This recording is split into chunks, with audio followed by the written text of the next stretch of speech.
Bonjour, bonsoir. La conférence elle est sur l'empreinte écologique, l'empreinte carbone qui en fait partie et les rapports avec la démographie. Et donc pour commencer,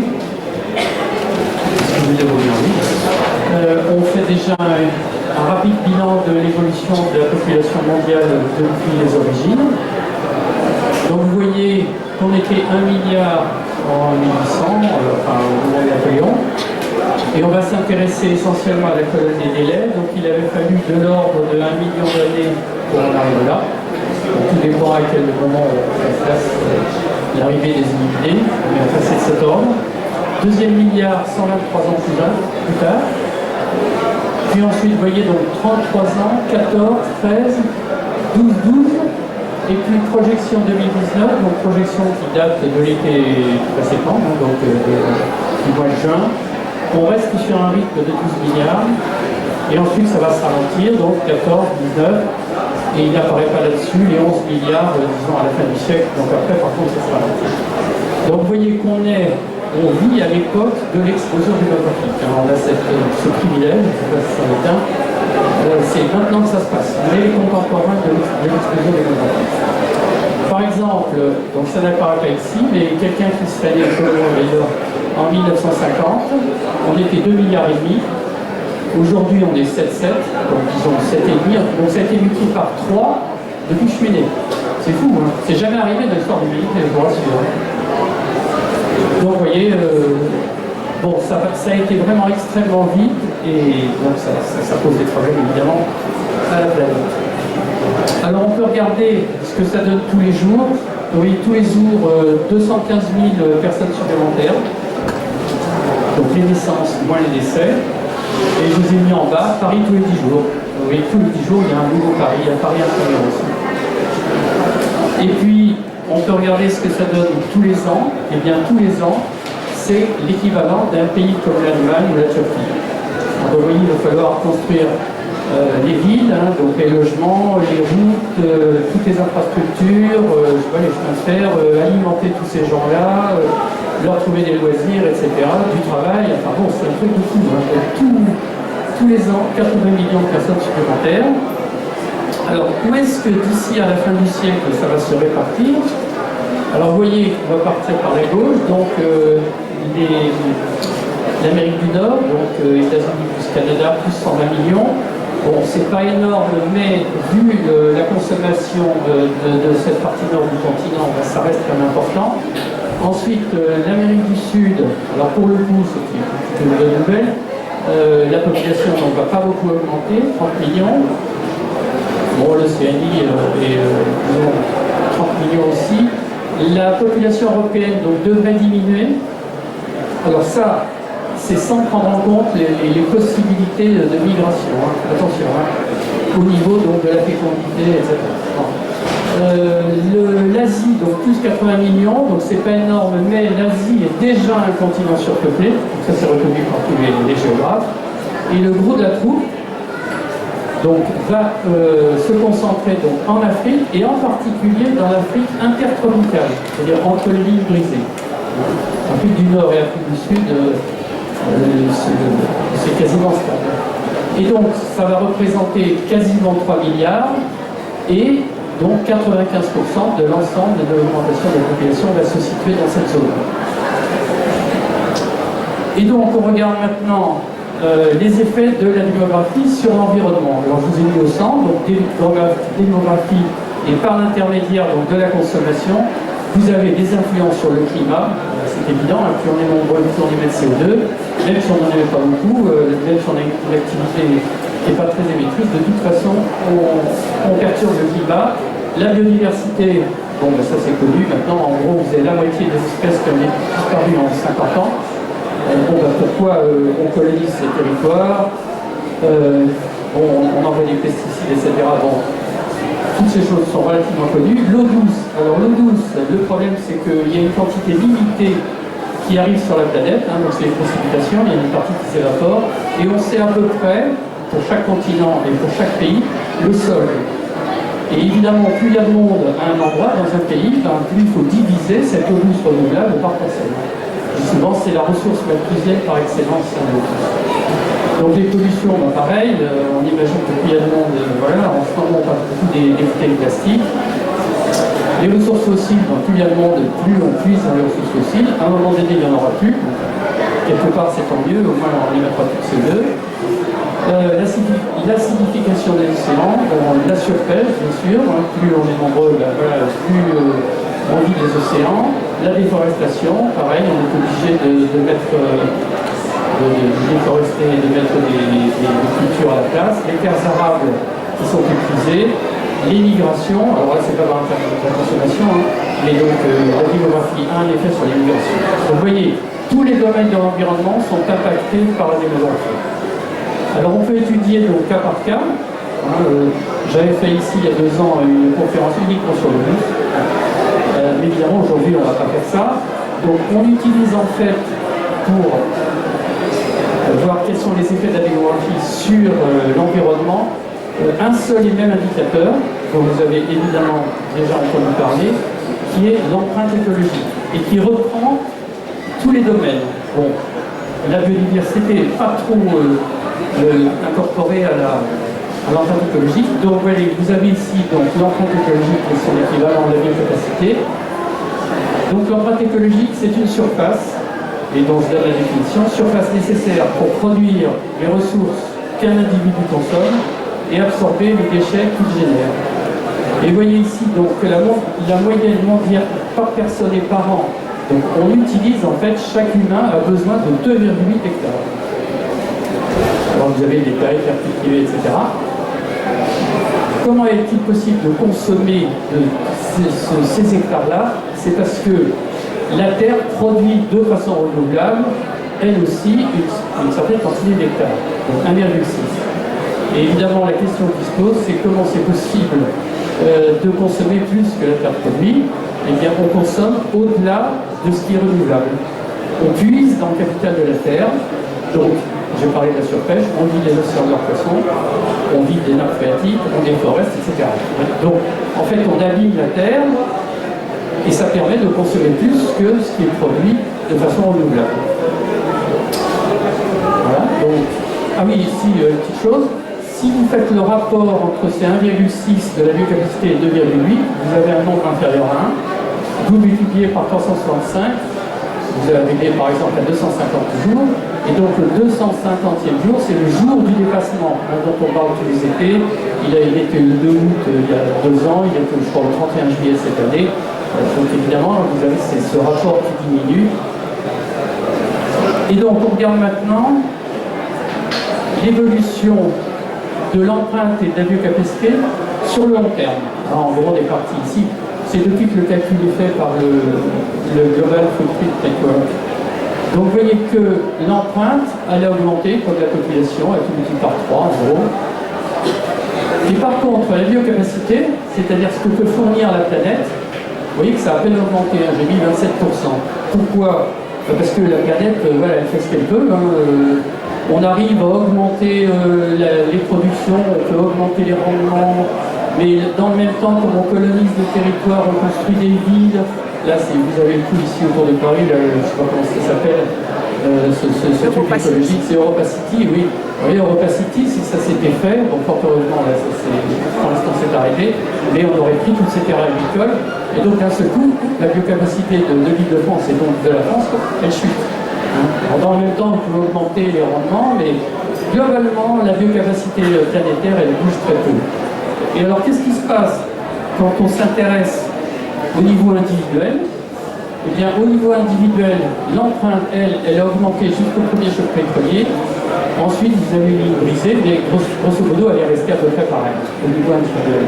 Par contre, la biocapacité, on a vu qu'au niveau global, elle bouge quasiment pas. Si vous divisez par le nombre d'individus qui est de plus en plus important, vous avez une biocapacité qui descend de façon inexorable. Et au final, en 2016, parce que les stats c'est toujours encore en retard, ce qu'on appelle le déficit écologique, il est dû à la baisse de la biocapacité et donc à l'augmentation de la population mondiale. Donc c'est ça qu'il faut retenir, hein, c'est qu'en fait, pourquoi on est en déficit, c'est essentiellement à cause de l'augmentation de la population mondiale par le biais de cette baisse de la biocapacité.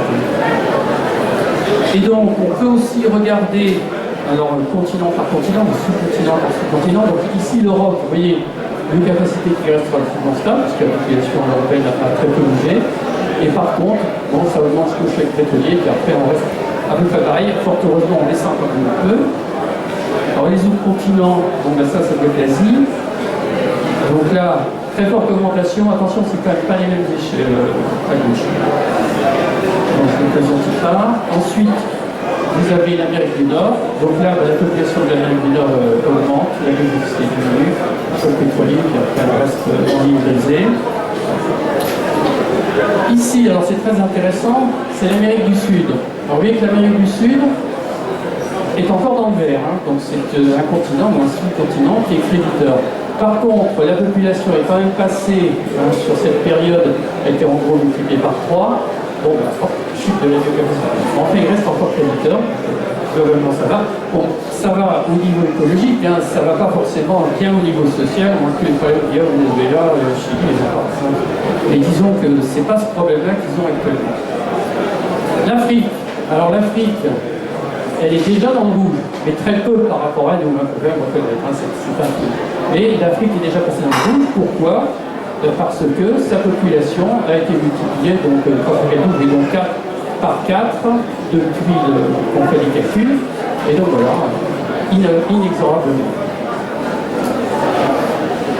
Et on peut regarder le cas de la France, notre pays quand même.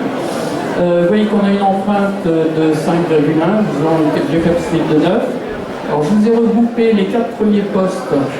Et vous voyez que pour les 4 premiers postes, ben, on est créditeur.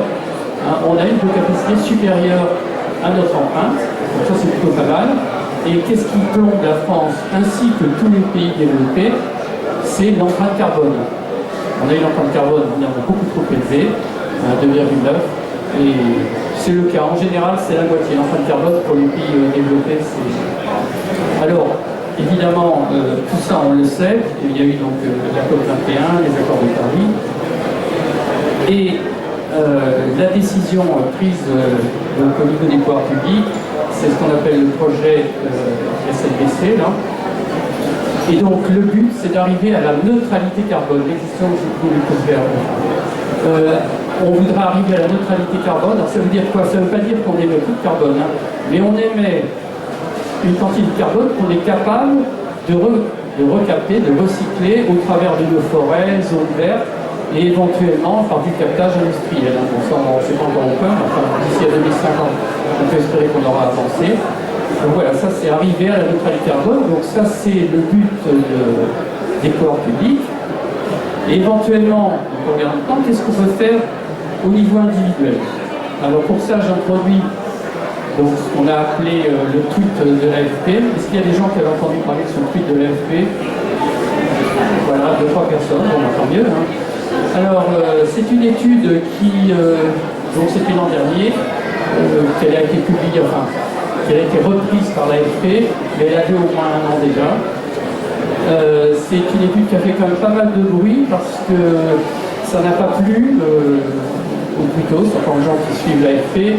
Là, les 430 que vous avez tout en bas, là, donc les gens qui sont intervenus, bon, j'ai pas vu les 430, j'ai peut-être plus de 100, les gens étaient quand même un peu contre, hein, ceux qui parlaient. Par contre, il y avait quand même eu 1100 en cœur, donc ça veut dire qu'il y avait quand même des gens qui étaient relativement d'accord pour qu'on parle du sujet. Alors, qu'est-ce qu'il y avait dans cette étude? Vous voyez, vous avez en gros trois façons de réduire l'empreinte qui provoquent soit un faible impact, un impact modéré ou un impact élevé. Bon, alors je laisse de côté le faible impact modéré et je me concentre sur l'impact élevé. Donc, si vous décidez au niveau individuel de devenir végétarien, c'est le régime à base de plantes, en gros, vous pouvez économiser l'émission, éviter l'émission de, bon, c'est pas tout à fait une tonne, on peut redire une tonne de CO2 par an. Donc c'est intéressant parce que les émissions moyennes d'un Français, c'est 5 tonnes. Hein. Donc c'est quand même intéressant, ça vous fait 20%. Attention, c'est pas l'empreinte carbone, hein, je ferai un peu la différence tout à l'heure. Enfin bon, ça reste intéressant. Si vous décidez, par exemple, de renoncer à un vol transatlantique aller-retour, donc vous avez décidé à New York ou à San Francisco, bon ben j'y vais pas, vous économisez 1,5 tonne. Donc ça devient franchement intéressant. On parle très souvent maintenant du transport aérien, qui est très polluant. Si vous abandonnez votre voiture à essence, alors pas au coin de la rue, mais bon, si vous décidez de rouler à vélo, marcher à pied, en trottinette, 2,5 tonnes d'économiser, donc c'est vraiment intéressant. Et par contre, si vous aviez pris la décision d'avoir un enfant supplémentaire et dire bah non, tout compte fait pour des raisons écologiques, je m'arrête, vous économisez 58 tonnes de CO2. Bon, donc c'est gigantesque. Alors nous, quand on a été mis au courant d'ailleurs, alors juste avant ça je vais vous dire, donc l'AFP avait fait un petit rétro-pédalage le lendemain ou 2 jours après en disant non, mais on n'a pas voulu dire qu'il fallait plus faire longtemps, bon. Donc ça c'était assez amusant.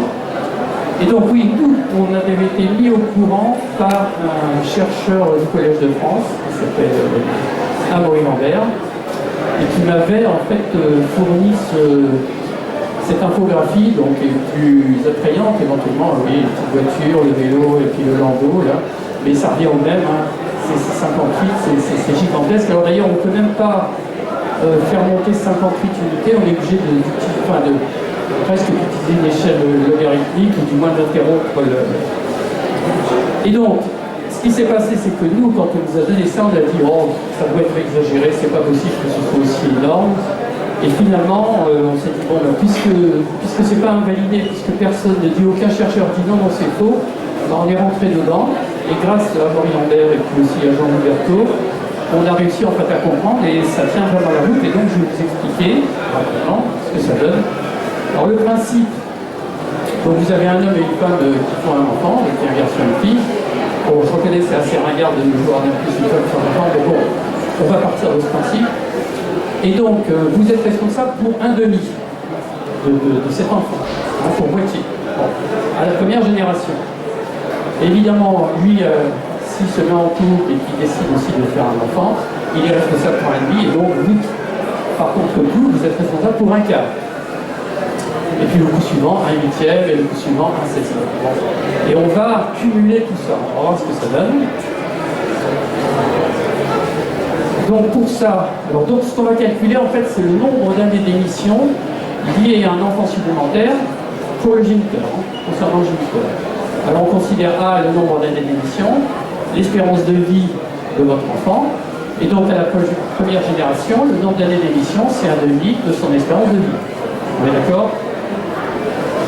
Le coup suivant, donc génération suivante, bah, vous êtes responsable pour un demi de la durée de vie, puis un quart de la durée de vie de ses enfants. Alors, ces enfants, on a pris de toutes les quantités du pays, parce que sinon, on ne sait pas trop comment faire. Bon, donc c'est très bien.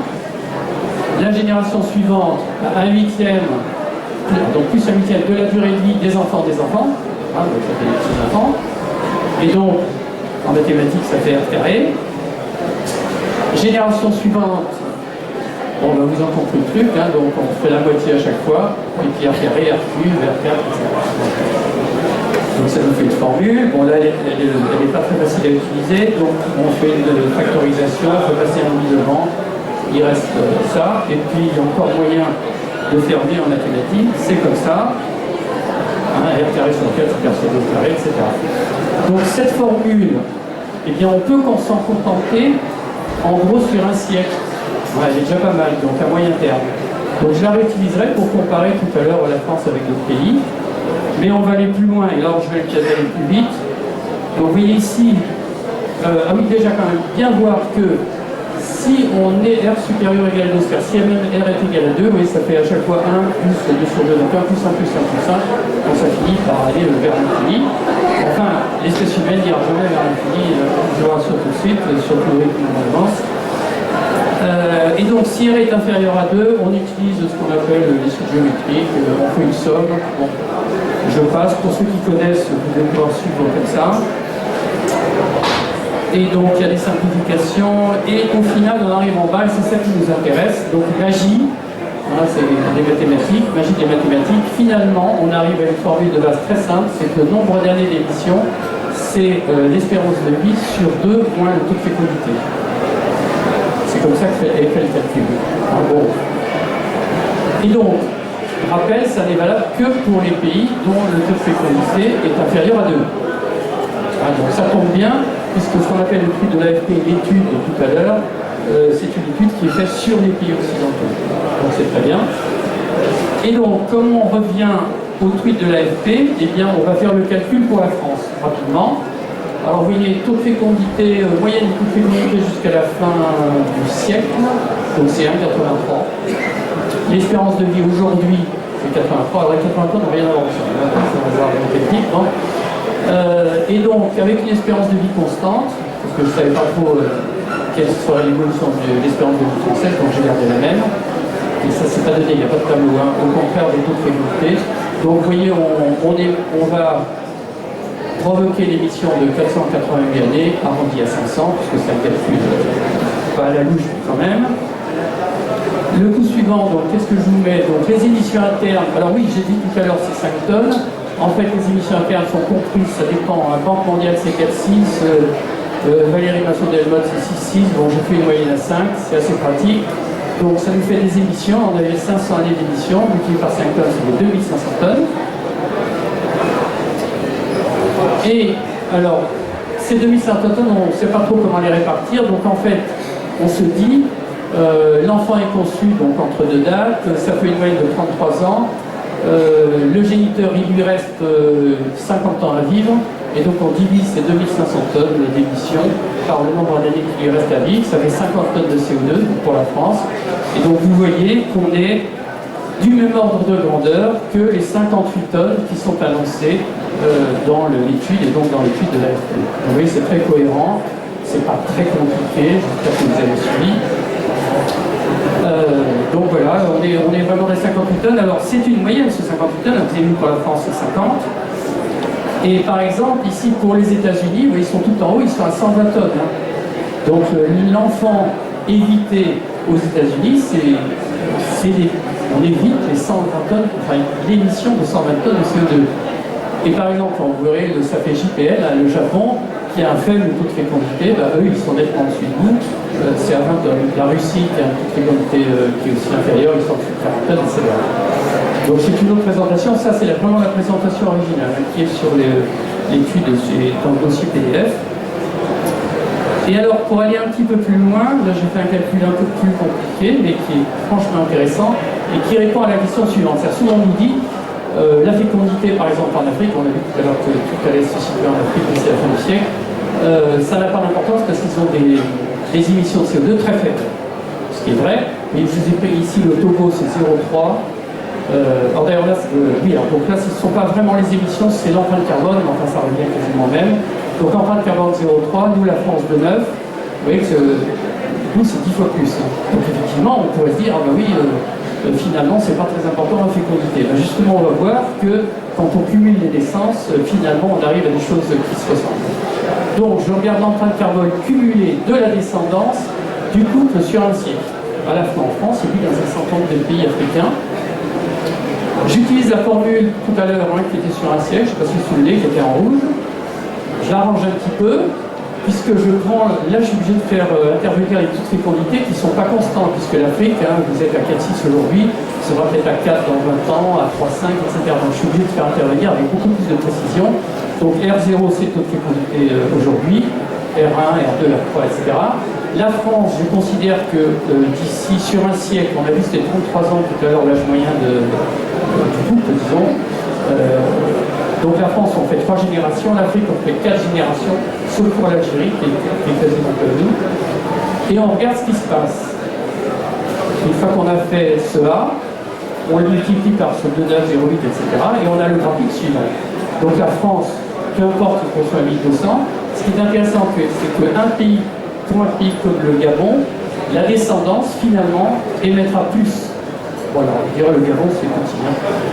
Mais par exemple, l'Égypte, avec ses 100 millions d'habitants, ben en fait, on va dire qu'ils sont comme nous. C'est-à-dire que, voilà, si on dit, oh mais les pays occidentaux, ils émettent énormément, les autres ils émettent moins, l'Égypte, donc c'est 1, donc c'est 3 fois moins que nous, ben, finalement, la descendance provoquera les émissions les mêmes que la France. Bon, après, on va Bénin, c'est quasiment pareil, Congo, etc., Nigeria, et même le Togo, vous voyez, donc c'est avec 10 fois moins d'émissions, à cause en fait des taux de fécondité, du nombre d'enfants qu'il va y avoir et du nombre d'adultes qui vont émettre, etc. Bon, on va dire qu'on est à la moitié, mais enfin bon, c'est pas si éloigné que ça. Bon, je vous rassure quand même, j'ai choisi les pays qui peuvent apparaître sur le graphique, après ça descend quand même. Hein. Bon. Mais ça veut dire que c'est pas négligeable. On ne peut pas se contenter de dire, bon, mais ils ont des émissions très faibles, finalement, donc ça compte pas, c'est nous qui devons tout faire. C'est vrai que nous, on doit décroître la consommation, la viande, tout ce qu'on voudra, mais il faut aussi s'inquiéter de la fécondité africaine. Là, c'est la preuve, c'est mathématique, il n'y a pas... On ressort. Bon. Alors là, je vous avais mis, je ne sais pas pourquoi, enfin c'est quand même intéressant, l'évolution de la population française. Donc vous voyez, tous les ans, on gagne 230 000 habitants, c'est l'équivalent de la population de Nice. Bon, est-ce que c'est vraiment utile? De notre point de vue, non, évidemment. Il faudra arrêter de croître. Alors cette croissance, c'est quoi? C'est la fécondité, l'allongement de la durée de la vie et l'immigration. Et donc le sujet est quand même de plus en plus présent dans les médias. Nous, on a commencé en 2009. Bon, ben, c'est une sujet qui est franchement tabou. Et là, maintenant, régulièrement, il y a quand même des unes de journaux. Alors, cette une, elle vient donc il y a 2 ans. Il y a eu l'appel des 15 000 scientifiques. Je ne sais pas si vous en avez parlé. Est-ce que certains ont entendu parler de l'appel des 15 000? Ah, un petit peu plus, d'accord. Très bien. Donc, 6 personnes. Donc, il y a fait quand même beaucoup de bruit. Et donc, nous, on a repris la ligne de la croix. Donc, il posait la question, mais la réponse à l'intérieur, elle était plutôt... mais bon, il posait quand même la question, donc c'était intéressant. Donc, il y a eu ça. Il y a eu une publication aussi de Jean Hubertot. Donc, voilà, pour le climat, faut-il prévenir la croissance. Vous voyez, c'est quand même sur le monde. Un journal de gauche, Libération, là aussi. Bon, la réponse à l'intérieur, d'ailleurs, était moins négative que sur la croix. Une nouvelle publication du Monde. Oui, les titres sont clairs. Donc là, 17 février, ça fait même pas un an. Et puis, là, tout dernièrement, donc, on doit encore le trouver en kiosque, j'imagine, parce que c'est le 1er novembre. Donc, un article intitulé, non pas un article, un dossier intitulé La bombe humaine. Bon, l'intérieur est assez partagé, mais enfin, il y a des articles pour et contre. Et puis, alors là, avant-hier, un nouvel appel. Donc l'appel des 15 000 avait fait du bruit, celui-ci a fait moins de bruit. Dans l'appel des 15 000, il y avait, je crois, 13 propositions. Il y en avait 2 sur la démographie. Mais il y en avait une qui parlait du planning familial, de l'éducation. Et puis une autre recommandation, c'était un calcul sur la population soutenable. Dans ce nouvel appel, c'est un petit peu plus précis, c'est-à-dire qu'il demande carrément le plafonnement de la population mondiale et préconise une lente décroissance. Donc c'est exactement ce que nous on préconise à démographie responsable. Plafonnement et lente décroissance. Et on le voit ici. Donc vous avez des courbes. Donc ce dont j'ai parlé jusqu'à maintenant, c'est surtout la production moyenne. Hein. Donc sur les chiffres, là ça date de juin dernier. Donc ce qu'on peut retenir d'ici juin 2021, ouais, c'est que donc la projection pour 2050 c'est 9,7, c'est-à-dire vraiment juste 2 milliards de plus qu'aujourd'hui, et 10,9 en 2100. Alors comment est construite cette courbe moyenne? Les démographes considèrent qu'en 2100, on devrait être au taux de renouvellement, 2,1 enfants par femme, c'est une hypothèse. Et pour avoir les projections hautes et basses, on rajoute 0,5. Donc on passerait à 2,6 en projection haute et à 1,6 en projection basse, en 2100. Et donc, l'intérêt de cette projection basse, bon, qui est faite vraiment comme ça, c'est une projection théorique, hein. Mais nous, on se raccroche à cette projection, on dit, bon, ben, ça, il faut essayer d'y arriver, il faut essayer de se caler sur cette projection basse, qui nous fait passer par un maximum de 8,9 en 2050, décroître ensuite, donc comme on demandait les 11 000 scientifiques il y a 2 jours, et revenir à cette croix, donc un peu en dessous d'aujourd'hui, en 2100. Alors, c'est vraiment ce qu'on peut faire de mieux. Hein. Donc les gens qui pourraient vous dire il faut décroître dès aujourd'hui, c'est impossible. Hein. Au mieux, on peut faire ça. Et oui, c'est quand même bien parce qu'entre 7, 3 et 19, voilà, ça fait 3 milliards, tu vois, 3 milliards 6 de moins, la Terre, ça lui permettrait de souffler. Et nous aussi, par la même occasion.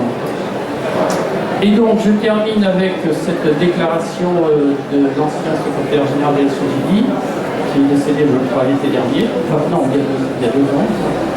Et donc, si nous continuons dans cette voie, si nous ne faisons rien pour enrayer l'accroissement de la population, nous allons payer le prix. Nous allons nous retrouver dans un monde surpeuplé. Ceci étant, nous, à démographie ensemble, on considère que le monde est déjà surpeuplé. Moi, j'avais écrit un article, je crois, il y a 2 ans, les calculs de l'empreinte écologique permettent entre 3 et 4 milliards de la population sous le monde. Ça, on peut retrouver aussi sur Internet. Et donc voilà, je termine avec la première page, la page d'accueil de notre site que je vous invite à aller regarder. Bon, c'est facile à trouver. Et puis vous avez mes coordonnées mail si éventuellement vous avez des questions à poser. Et voilà, et donc j'ai terminé. Je vous remercie pour votre attention. J'espère que ça n'a pas été trop compliqué au niveau des formules mathématiques. Voilà, et donc on peut éventuellement maintenant passer à des questions.